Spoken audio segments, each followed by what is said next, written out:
Bonjour à tous, chers élèves de 4e année niveau 2. Aujourd'hui, nous allons résoudre une équation différentielle linéaire d'ordre 1. Voici l'énoncé. Je vous conseille de le prendre en note. Premièrement, le vocabulaire. Ici, nous avons un second membre. C'est le seul terme qui n'a pas de y ou y'. Le y', eh bien, c'est la seule dérivée qu'on a, c'est donc d'ordre 1.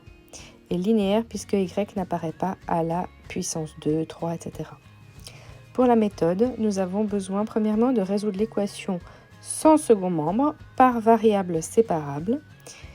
Ensuite, nous aurons besoin de mettre la constante comme une fonction et de la faire varier.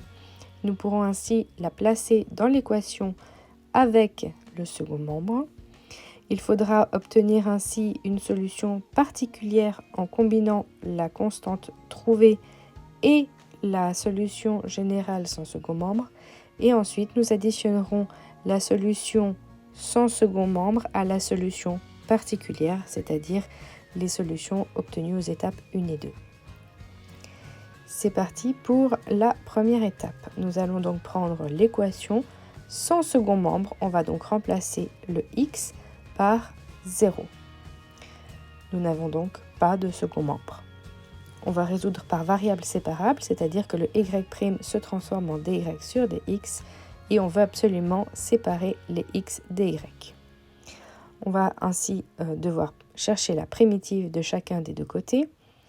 Et premièrement, on a d'un côté le logarithme de valeur absolue de y et de l'autre côté, moins 2x plus évidemment une constante. On passe à l'exponentielle pour libérer le y du logarithme. Et finalement, avec les propriétés des exponentielles, on sépare notre exponentielle en deux exponentielles et on a une seule constante, celle qui nous intéresse ici, que l'on nommera k. Cette constante, on va la prendre comme une fonction de x.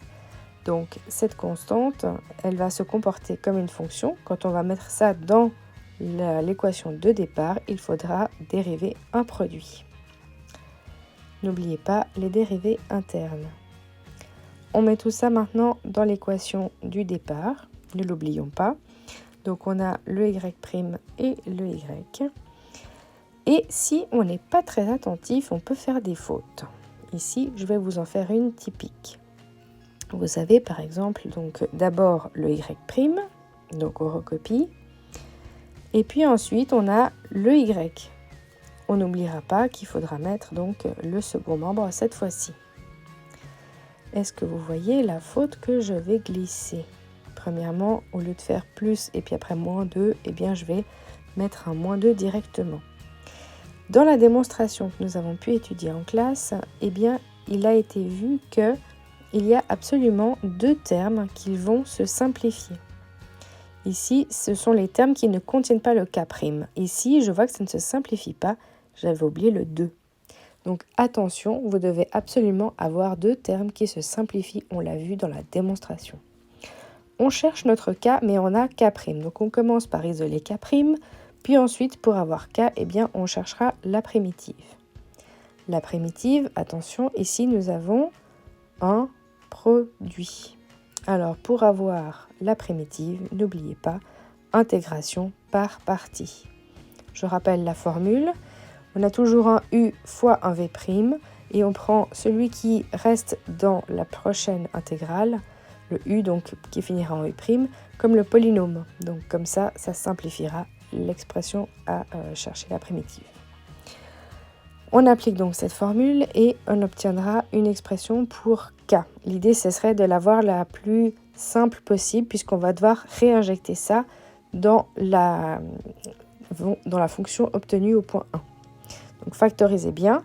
Et puis ici, vous voyez que vous avez un e puissance 2x qui a été mis en évidence.